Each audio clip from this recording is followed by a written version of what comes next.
Bonsoir chers téléspectateurs de Koboro Télévision et bienvenue dans votre nouvelle émission sportive tout spécialement pour vous. Et aujourd'hui nous invitons sur cette émission Sport, parlons-en. On invite pour vous le coach des AE, le coach qu'on ne présente plus, ce coach qui a fait des merveilles dans notre pays. Coach, bonsoir. Bonsoir. Comment vous allez? Ça va. Voilà, à son côté il y a Alichou Aril qui est deuxième gardien de l'équipe. Bonsoir. Oui, bonsoir. Voilà. Et en face de moi, on a Claver, l'homme aux multiples casquettes, acteur sportif de notre cher Septentrion. Claver, bonsoir. Oui, bonsoir mon cher ami. Voilà, le coach, il est là, de retour de la Coupe des Confédérations et il a beaucoup fait pour le Bénin, même si on n'a pas assisté à quelque chose de, bon, on ne va pas dire potable, mais on aimerait quand même aller loin dans cette compétition. Il a qualifié l'équipe en éliminant beaucoup d'autres. Alors coach, dites-nous, quel est votre secret avec tout ce parcours-là aujourd'hui? Vous êtes deuxième du championnat. Merci. Au secret, est-ce qu'il y a un secret? Il n'y a pas un secret. C'est au bout des efforts fournis. Vous savez, Esaïe, c'est une jeune équipe qui depuis 2 ans a commencé par inscrire son nom dans le football béninois. Je crois, j'ai hérité d'un groupe jeunes joueurs qui voulaient vraiment apprendre, qui ont adhéré à ma philosophie de jeu. Et nous avons fait chemin ensemble, ce qui a donné le résultat que vous connaissez aujourd'hui. Donc, c'est suite à des efforts, vraiment, suite à beaucoup de sacrifices que nous en sommes là aujourd'hui. Voilà. Et directement, je vais demander à Claver, est-ce que Claver, à un moment de la compétition, vous y avez cru que Isaïe pouvait aller loin? Oui, au départ, on avait, comme tout le peuple béninois, on avait foi à notre équipe mais on a finalement constaté aussi qu'il ne faut pas mettre de côté l'aspect niveau du football dans le pays. Parce que le niveau du football dans le pays n'est pas la même chose que le niveau dans les pays des équipes qui étaient dans le même groupe que ESAE. Donc on comprend, ce qui fait qu'on est arrivé à comprendre un peu le parcours de cette équipe, surtout en prenant en considération tout ce que l'équipe a traversé sur le plan organisationnel, les soutiens qui n'ont pas été prompts au départ. Donc voilà, un peu, on comprend quand même un peu ce qui s'était réellement passé et on espère vivement que pour les fois à venir, ça serait mieux que ce à quoi on assistait maintenant. Oui, on espère vivement ça, mais rappelons que Esaïe a quand même éliminé un gros morceau de Génération Foot pour se qualifier à cette compétition-là. Quelles étaient les difficultés, coach, et au cours de cette compétition, on croyait que ça allait pas s'arrêter du sitôt?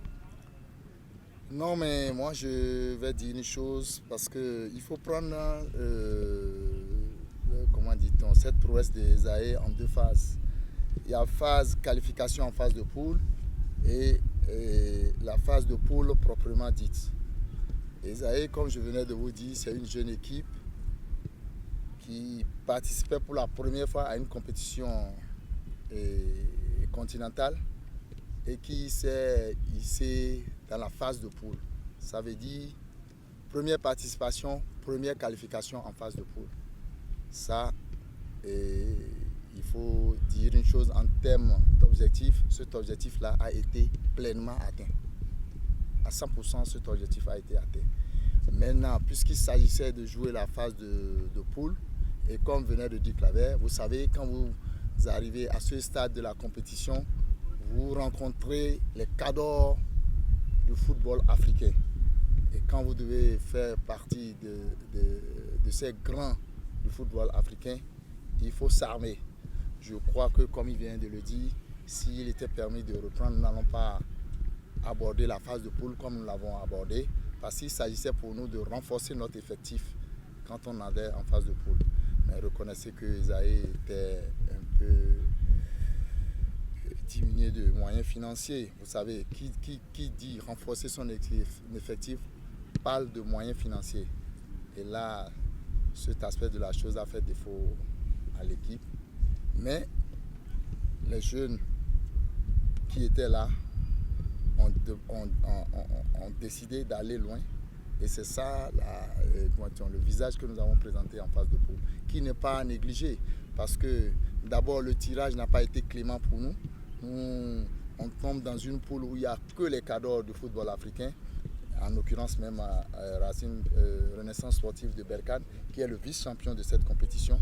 Vous voyez, quand vous jouez Zanaco, un habitué de la compétition, vous jouez Motema Pembe, c'est des habitués de cette compétition, donc c'est de gros calibre. Mais nous n'avons pas fait pied de figure, on a dignement représenté notre pays. Voilà, est-ce que vous comprenez qu'ils avaient à aller apprendre? Oui, en phase de poule, ils allaient aller apprendre. Je crois qu'on a capitalisé beaucoup en termes d'expérience. Voilà. Alors, deuxième gardien, dites-nous cette expérience, comment vous l'avez vécue? Bon, comme le coach l'a précédemment dit, c'est une expérience que nous avons vraiment capitalisée.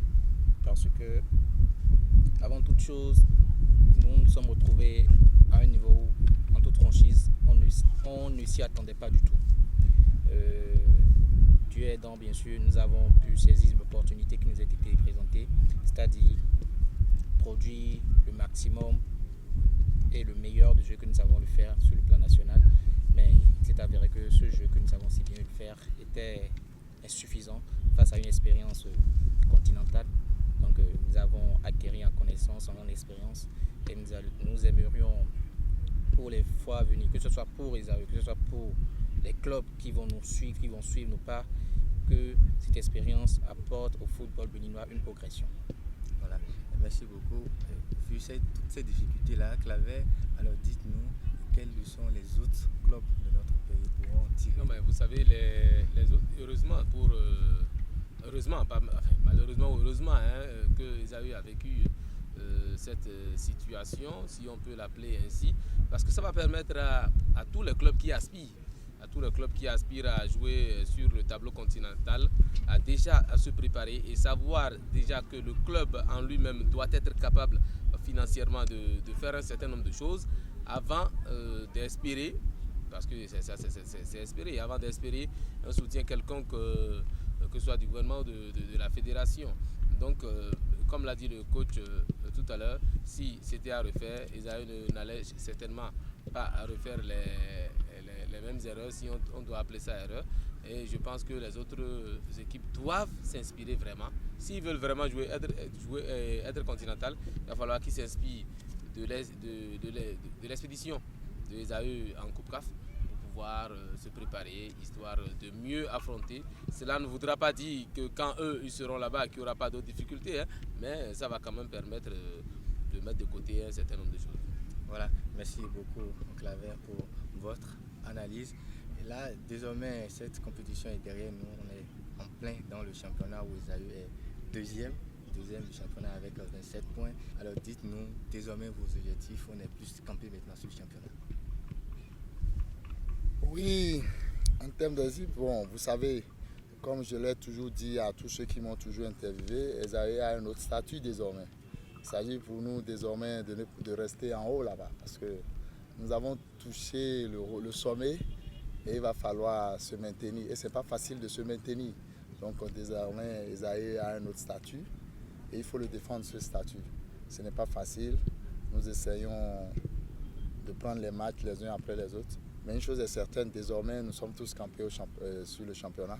Parce qu'en temps, on avait et la Coupe CAF et le championnat. Donc il fallait vraiment jouer sur les deux tableaux, ce qui n'était pas facile, avec un effectif vraiment diminué. Aujourd'hui, nous allons nous focaliser uniquement sur le championnat, prendre les matchs les uns après les autres et on verra ce que ça va donner. Voilà, je vois que Claver vous fixez très loin. Oui, parlant de Coupe CAF et de championnat, comment a été la gestion de l'effectif? Oui, il faut reconnaître voilà, ça fait partie des problèmes que nous avons connus en phase de poule. Parce que Esaü, quand nous sommes qualifiés pour la compétition CAF, on a pioché certains joueurs, on a pris 6 joueurs des autres clubs béninois pour renforcer notre effectif. Mais du coup, on était en pleine compétition CAF quand le championnat a démarré. Et toutes les équipes ont retiré leurs joueurs. Du coup, on s'est retrouvé avec un effectif réduit. Et vous savez, quand vous jouez la compétition CAF, il y a les blessures et tout ça là. Donc des fois même, on a voyagé avec 15 joueurs. Parce que Non pas parce qu'on n'avait pas d'effectifs, mais parce qu'il y avait autant de blessés et on n'avait plus de remplacement de licence. C'est lors des, je crois, de la phase de poule, non, vers la fin de la phase de poule, que la CAF nous a autorisé à faire d'autres licences, à changer ces joueurs qui ont fait défection dans notre effectif. Et c'est là que nous avons pris, je crois, 2 joueurs qui nous ont rejoints, avec lesquels nous avons fait, je crois que c'est le dernier match seulement ils ont joué avec nous, au Congo, à Kinshasa. Voilà, c'est le vrai problème. Donc, comme vous venez de me poser la question, c'était difficile de concilier les deux tableaux, CAF et championnat. Surtout qu'à un moment donné, on avait un effectif réduit. Et les bruits spéculaient dans les coulisses que Esaü voulait jouer le maintien. Esaü, cette saison, c'était le maintien. Et Esaü s'est arrangé quand même malgré la Coupe CAF pour se retrouver en deuxième position avant le match de demain. Est-ce que après cette expédition de la Coupe CAF, les données ont encore changé? Parce que bon, j'ai dit c'était des spéculations, les bruits de couloir, que Esaü voulait jouer le maintien. Est-ce que l'appétit n'est pas venu en mangeant? Est-ce que Esaü actuellement ne veut pas prendre le titre? Ou c'était rien que des bruits de couloir? Non, mais vous savez, quand vous jouez une compétition comme le championnat béninois, on cherche à le gagner. Donc nous, on était en compétition CAF. Nous avons vu ce qui s'est passé en compétition CAF et on aurait envie de repartir. Parce que, comme je vous l'ai dit, on a capitalisé en expérience et on voulait aller revendre ce qu'on a capitalisé. C'est pourquoi on s'est mis au travail et dès que le championnat a commencé, on s'est mis aussi dans la foulée, on s'est dit bon, pourquoi ne pas aller chercher le titre aussi. Et c'est comme ça que nous avons commencé. Mais dit que Esaü va jouer le maintien, non. Esaü, c'est une équipe qui peut jouer les premiers rôles aussi aujourd'hui. Donc c'est pourquoi on se donne les moyens d'aller, comme on le dit, chercher le titre. Voilà. Voilà, chers téléspectateurs, nous allons observer une petite pause et revenir. Et vous allez voir de quoi a été capable ce coach-là, ce coach emblématique qui a qualifié son équipe. Je crois que c'est une grâce de l'avoir comme un coach. Ce que moi j'ai gagné en restant à ses côtés, c'est qu'il est un coach qui sait mettre de la pression à ses joueurs dans le sens positif.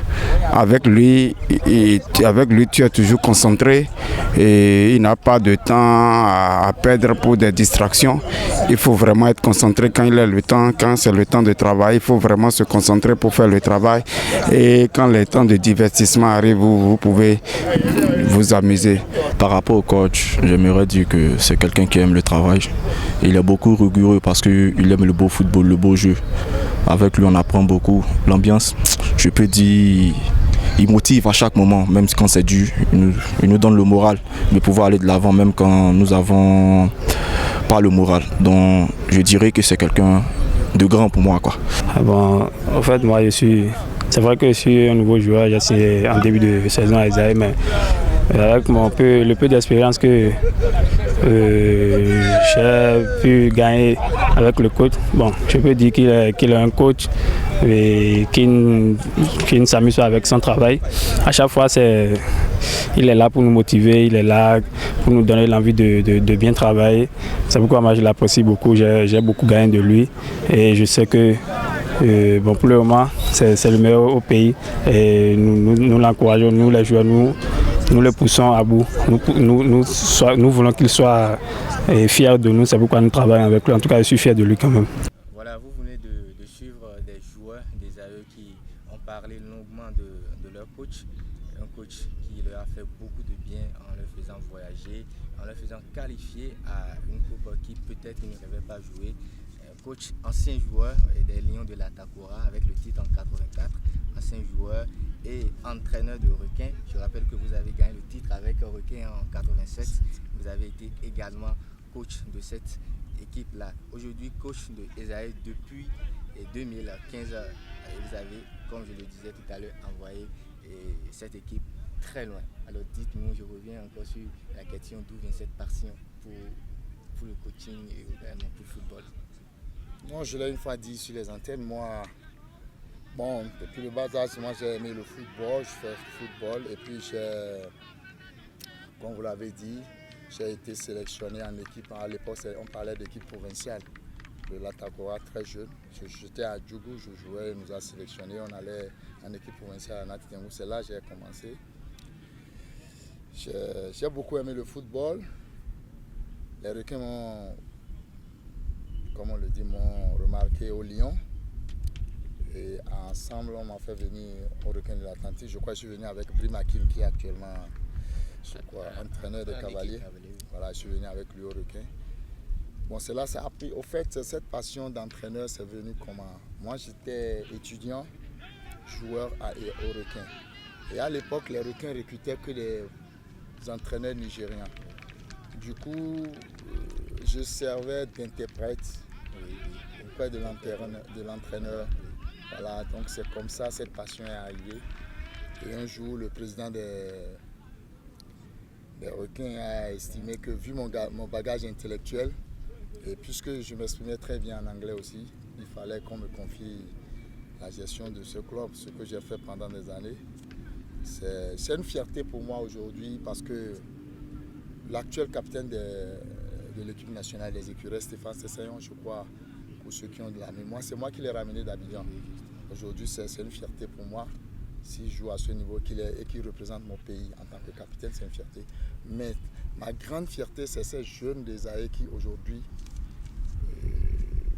sont à un niveau continental reconnu. Quoi qu'on dise, il y a 5 ou 6 joueurs des AE aujourd'hui qui sont connus sur le plan continental et qui peut-être bientôt vont vendre leur talent sur le plan africain. Donc c'est ça qui me réjouit. Voilà, c'est ma fierté. Votre fierté. Je vais demander à votre joueur qui est là, et votre coach, il vous inspire quoi? Donc vous savez, quand on travaille avec le coach, il n'est jamais satisfait de ce que l'on fait en fait. C'est qu'il cherche la perfection, toucher le ballon. C'est lent, je veux te voir faire ci, je veux te voir faire ça. C'est qu'il y a des obligations, des choses qu'on doit faire. Quand bien même nous sommes fatigués, ce qui aujourd'hui nous a amenés à un niveau, et nous savons que ce niveau, quand bien même n'est pas encore le niveau qu'on doit atteindre, ça a été une source de motivation pour que à chaque fois quand il va continuer par dire allez-y, nous n'allons pas baisser les bras, nous savons que nous avons du chemin à faire, et tant qu'il y a à faire, rien n'est encore fait. Voilà, tant qu'il y a à faire, rien n'est encore fait. Nous sommes presque à la fin de cette émission. Je vais demander à Claver s'il a quelque chose à ajouter avant qu'on ne clôture l'émission. Non, mais moi, tout ce que je dirais, c'est